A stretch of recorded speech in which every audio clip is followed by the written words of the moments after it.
Buenas noches, amén. Vamos a continuar la serie en el libro de Salmo. Vamos en capítulo 14. Por favor, vamos de pie.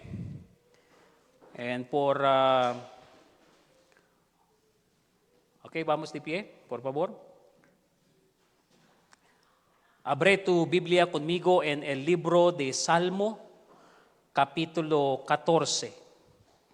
Es ahorita o esta noche, vamos en capítulo 14 en el libro Salmo. Y leemos todos el capítulo juntos, si estás listos. Amén. 14, Salmo 14, leemos todo el capítulo juntos. ¿Se está listo? Amén. 14, versículo 1, listo. Dice el necio en su corazón, no hay Dios. Se han corrompido, hacen obras abominables, no hay quien haga el bien. Versículo 2. Jehová miró desde los cielos sobre los hijos de los hombres, para ver si había algún entendido que buscara a Dios. Todos se dividieron, una se han corrompido. No hay quien haga que bueno, no hay ni siquiera uno. No tienen discernimiento todos los que hacen iniquidad. Pueblo como si comiesen pan, y a Jehová no invocan. Ellos temblaron de espanto, porque Dios está con la congregación de los justos. Del consejo del pobre se han burlado, pero Jehová es su esperanza. Aquí de Sion, salvación de Israel, cuando Jehová decirle volver a los cautivos de sus pueblos, se gozará Jacob y se alegrará Israel. Vamos a orar. Nuestro Padre Celestial, te damos gracias por permitirnos reunirnos alrededor de tu palabra. Pedimos que tu Espíritu Santo nos guía a toda verdad. Abre nuestros corazones, convícenos donde sea necesario y exalta a Jesucristo. Que todo lo que hagamos sea para tu gloria, en el nombre de Jesús. Amén y amén. ¿Puede sentarse? La título es la negación del necio y la esperanza del creyente. La negación del necio y la esperanza del creyente. La palabra necio en el Salmo 14, la palabra hebrea Nabal no describe a alguien que carece de inteligencia, sino a una persona moralmente corrupta y espiritualmente obstinada. La negación del necio no se expresa en un debate público, sino que se susurra en su corazón. Amén. Es una negación que se manifiesta más por su manera de vivir que por sus palabras. El Salmo 14 nos da la perspectiva de Dios, no la opinión del hombre. En versículo 2 nos dice que el Señor mira desde los cielos a los hijos de los hombres. Mientras el hombre se evalúa a sí mismo por comparación.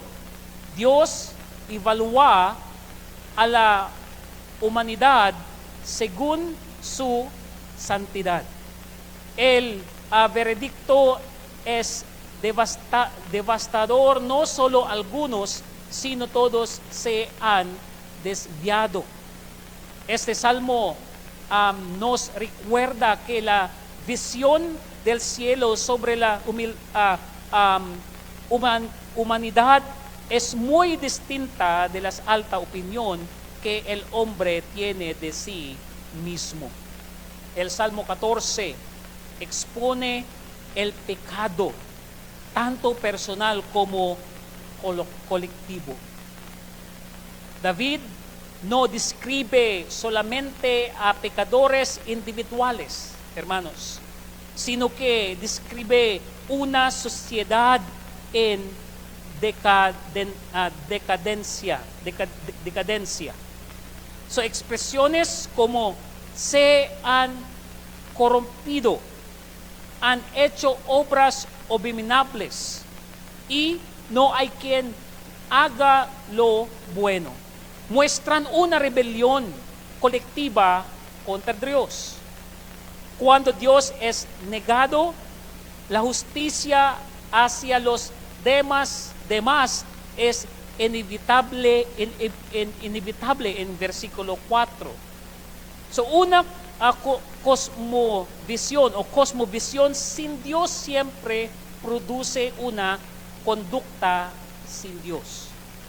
El Salmo avanza de la negación al temor y finalmente a la liberación.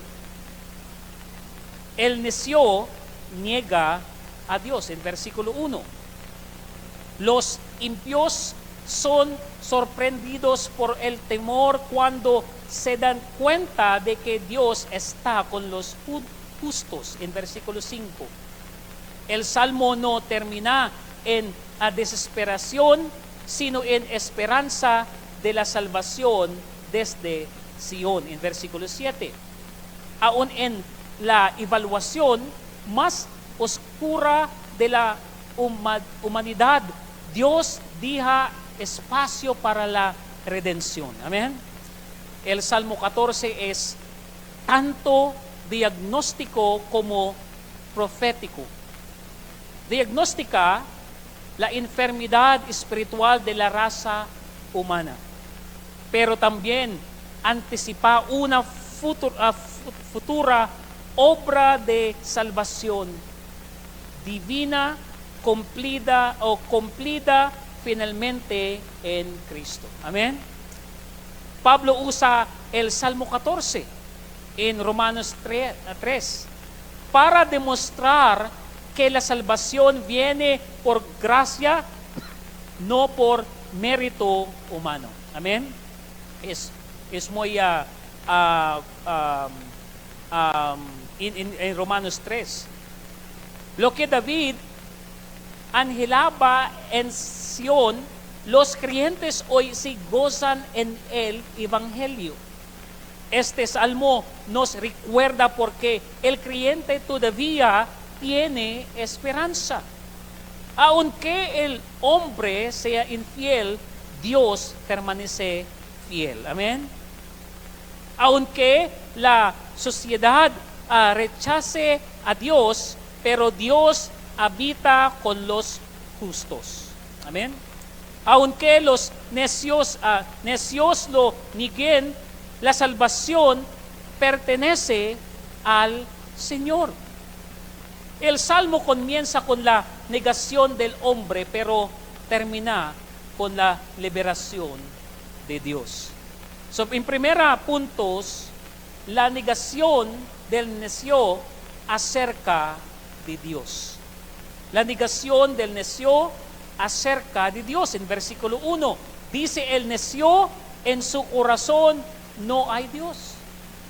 La Biblia no llama necio a este hombre porque le falte inteligencia. Yo lo llama necio porque niega la realidad. Note con cuidado, no los dice primero con su boca, sino en su corazón. Amén. No primero dice con su boca, sino en su corazón. Esto revela que la incredulidad no es solo un asunto de la mente, sino de la voluntad. El problema no es falta de evidencia, sino la verdad reprimida. No se trata solamente de ateísmo intelectual, sino de ateísmo práctico. ¿Por qué? Porque vivir como si Dios no viera, planear como si Dios no gobernara, decidir como si Dios no juzgara, adorar al yo mientras se ignora a Dios. No práctico,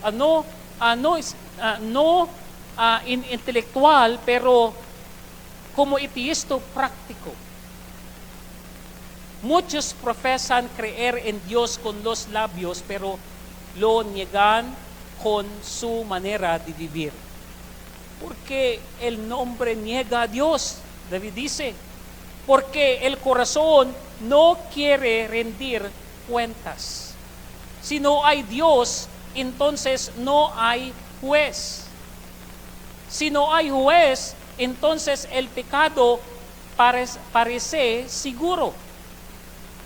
La negación se convierte en refugio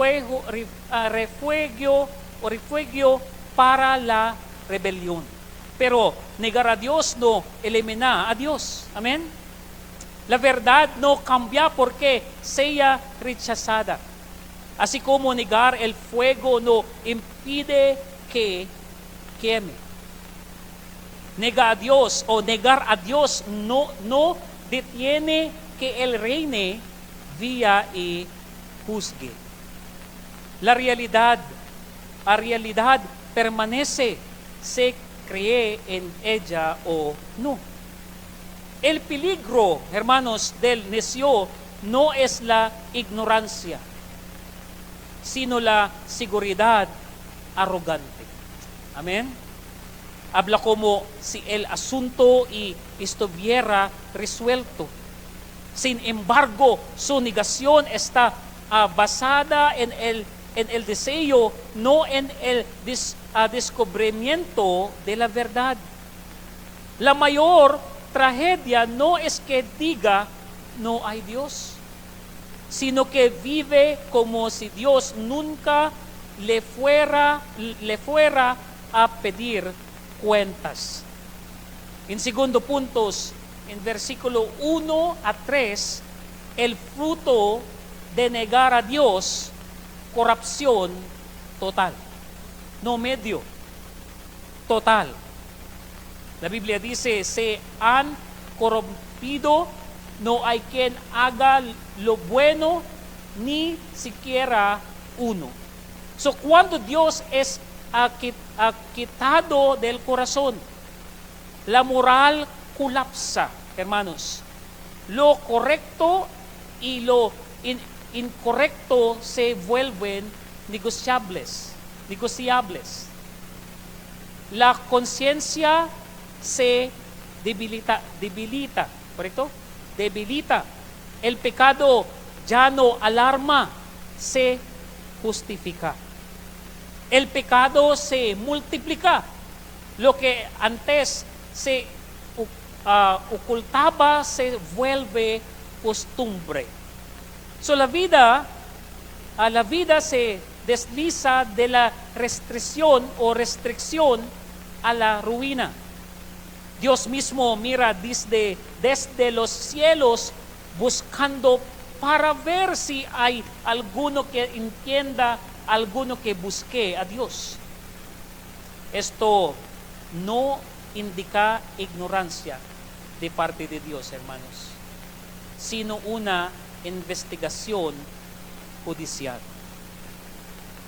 El cielo examina la tierra y el veredicto es devastador.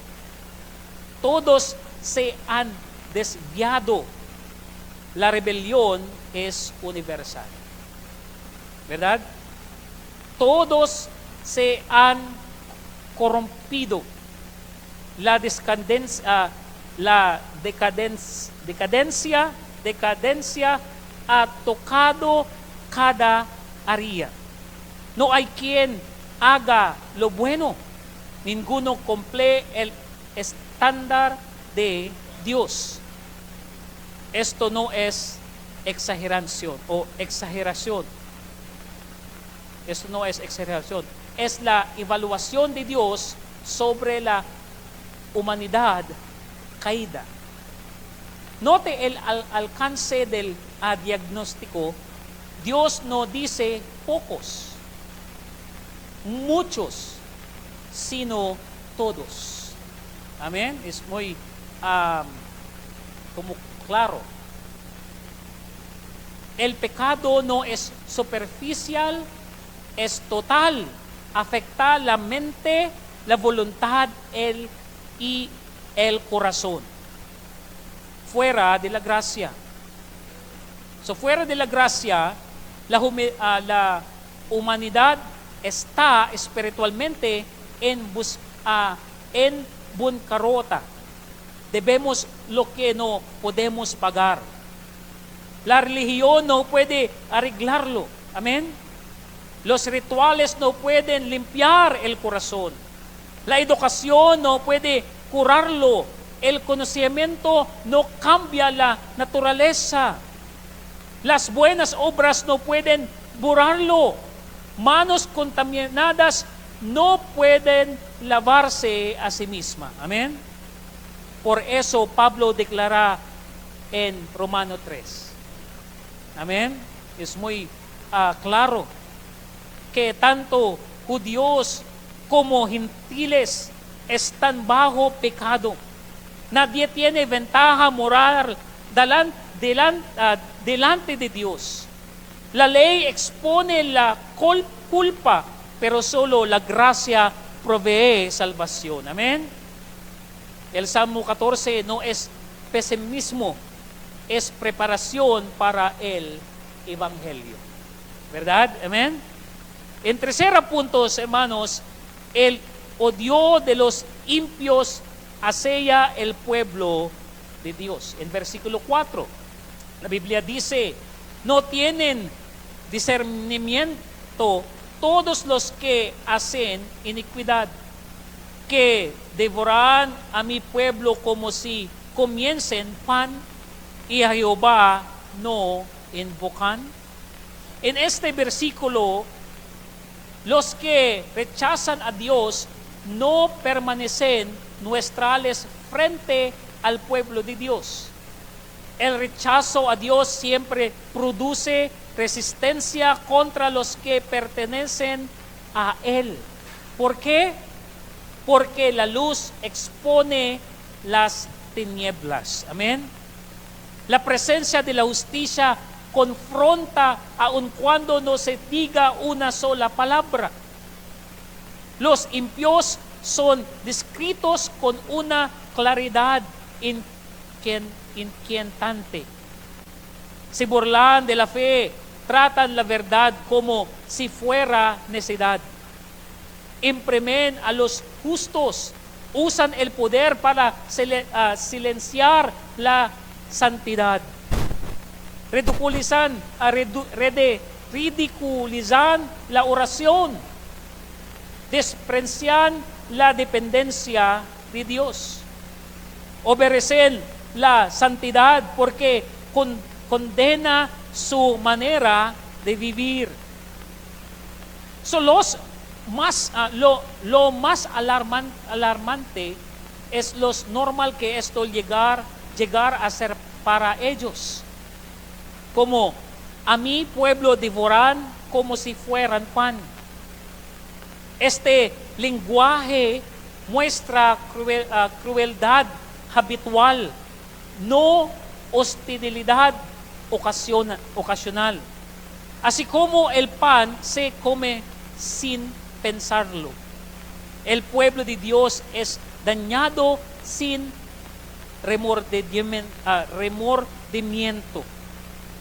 So, el pecado endurece el corazón hasta que la opresión parece algo normal.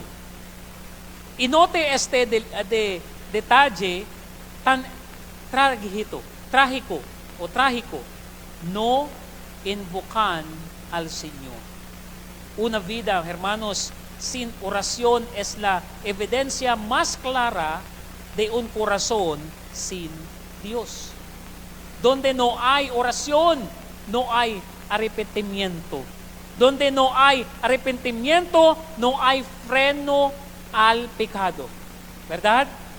Todos. Sin embargo, Dios toma la persecución de manera personal. Él los llama mi pueblo. Mi pueblo. Su sufrimiento no pasa desapercibido. Tocar a su pueblo es tocar la niña de sus ojos.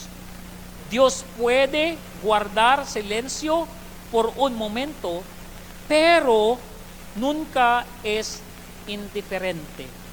Amén. En cuarto, el temor secreto de los impios. El temor secreto de los impios en versículo 5, la Biblia dice, ellos temblaron de espanto, porque Dios está con la generación de los justos. Amén. Aquí, aunque se jactan en voz alta, los impios no tienen paz. La confianza exterior muchas veces oculta un colapso interior. ¿Por qué? Porque Dios habita en medio de su pueblo. Ninguna valentía aparente puede silenciar una conciencia inquieta, ¿correcto? Inquieta. Pueden reír por fuera, pero por dentro, hermanos, la conciencia tiembla, la verdad sigue hablando. El temor surge sin explicación porque Dios está cerca. La paz se les escapa porque la paz pertenece solo a quienes están reconciliados con Dios. La presencia de Dios en los justos altera a los que se oponen a Él. El creyente puede parecer débil, pero Dios está con él. Los justos pueden ser superados en número, pero nunca abandonados. Amén. Y los impíos lo saben, aunque se nieguen a admitirlo. La presencia de Dios, hermanos, convierte la burla en temor y la falsa confianza en derrumbe. Hermanos, este temor es un anticipo del juicio venidero. Hoy es inquietud, mañana será redención de cuentas. El Dios que ahora niegan será el Dios ante quien comparecerán. No hay refugio lejos de Dios, solo hay refugio, ¿correcto? Refugio en Dios. En el 5, la burla de la fe y el refugio del pobre. En versículo 6, hermanos, en versículo 6, la Biblia dice, del consejo del pobre se han burlado, pero Jehová es su esperanza. Amén. El mundo llama necedad a la fe. Porque confiar en Dios. ¿Dónde está tu liberación? Que ha hecho la oración por vos. La burla muchas veces suena razonable para quienes viven solo por lo que ven. Pero lo que el mundo se burla es, en realidad, la fortaleza del creyente. Los pobres en espíritu han escogido sabiamente. No las riquezas, hermanos, que se acaban. No el poder que falla. No el yo que engaña. Sino el Señor como su refugio, el que nunca cambia. Dios nunca se avergüenza de los que confían en Él. Él defiende a los que se refugian en Él. Se identifica con los humildes y los fieles. Lo que el mundo desprecia, Dios se complace en honrar. Confiar en Dios, hermanos, nunca es en vano y nunca es olvidado. En última, hermanos, en versículo 7, el clamor final, salvación desde Sion. La Biblia dice, oh, que de Sion saliera la salvación de Israel. Cuando Jehová hiciere volver a los cautivos de su pueblo, se gozará Jacob y se alegrará Israel. El salmo no termina en desesperación, sino en esperanza. Amén. Primera sí, en desesperación, pero última es en esperanza. Es un clamor por la intervención de Dios. Amén. Porque el hombre no puede salvarse a sí mismo. La liberación de Dios, porque la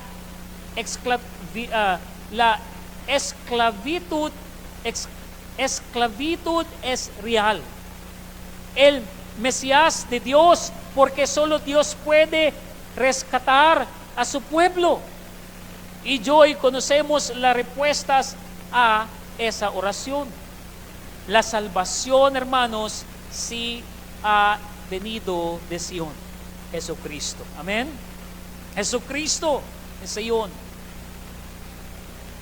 Él vino, hermanos, a salvar a los necios que negaron a Dios, a limpiar a los corruptos y culpables, a rescatar a los oprimidos y desvalidos, a vencer el pecado, a Satanás y la muerte misma. Y un día Él vendrá otra vez.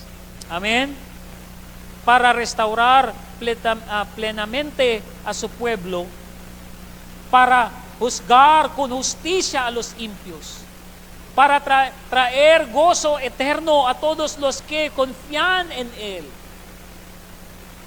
Lo que comenzó en esperanza terminará en gloria. Amén. Jacob, la Biblia dice, Jacob se gozará, Israel se alegrará.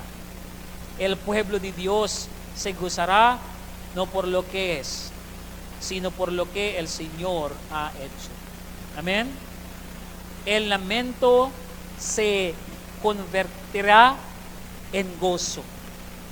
La espera se transformará en adoración. La negación dará paso a la liberación. En conclusión, hermanos, dos caminos, una decisión. Dos caminos, una decisión. Primera, el Salmo 14 nos obliga a enfrentar dos caminos. el camino del necio. Negar a Dios, vivir para sí mismo, silenciar la conciencia o terminar en temor y juicio. El camino de fiel, segundo es el camino de fiel. Confiar en el Señor, soportar la persecución con esperanza, refugiarse en Dios, regocijarse en la salvación ahora y para siempre. Amados, escuchen el llamado de este salmo. No vivan como si no hubiera Dios. No posterguen, ¿correcto? Posterguen el arrepentimiento. No confíen en el yo, en la religión ni en las obras. Corran a Cristo. Como David, como Salmos. Primera sí, es muy problemas. Pero en última, la Salmo como se dice, encourage. Para animar, para correr a Cristo. Él es el Salvador que vino de Sion. Amén. Él es el refugio para el cansado y el culpable. Él es la esperanza para el quebrantado y el temeroso. Refúgiense en el refugio. La seguridad no se encuentra en la negación, sino en la fe. Amén. La paz no se encuentra en la rebeldía, sino en la rendición. Regocíjense porque la salvación ha venido y viene otra vez. Cristo ha salvado. Cristo está salvando. Cristo volverá. Jacob se gozará, Israel se alegrará. Amén. Este salmo es muy bueno porque todos cristianos, no solo gentes, todos cristianos, muchos problemas, muchos negativos, pero en estos salmos, la Biblia, la última es Sion, es Cristo. Amén. Salvación. Hermanos y hermanas, necesito para, como confianza es el en Cristo. Amén. Oremos. Padre Celestial, gracias por hablarnos hoy por medio de tu palabra. Ayúdanos a ser hacedores de la palabra y no solo oidores. Denos gracias para vivir para Cristo esta semana y caminar en obediencia a ti. Lo podemos en el nombre de nuestro Señor y Salvador Jesucristo. Amén y amén.